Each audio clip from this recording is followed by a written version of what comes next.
South Korea nakaalerto matapos maglunsad ng short-range missile ang North Korea.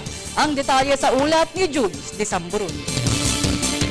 Hindi pa din tapos ang tensyon at kaguluhan sa Korean Peninsula dahil sa muling paglulunsad ng North Korea ng 3 short-range missiles. Kaya todo alerto ngayon ng South Korea maging ang Japan kasunod nito.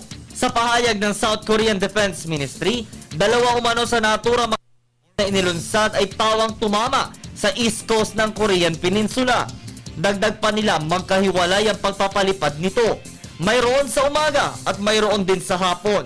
Sa pagtaya ng Seoul, ito ay mga modified anti-ship missile o ang KN-02 surface-to-surface missile ng Hilagang Korea na mula sa Soviet-era SS-21 at kayang umabot sa 120 kilometro. Kailangan pa nila ng detalyadong analysis para matukoy ang pagkakakilanlan ng pinakawalang missile ng Pyongyang.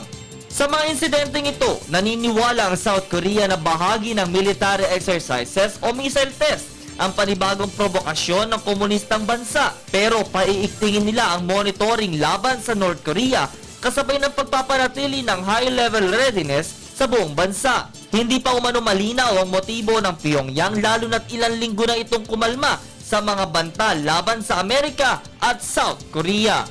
Para sa Telebisyon ng Bayan, Julius Desamburon.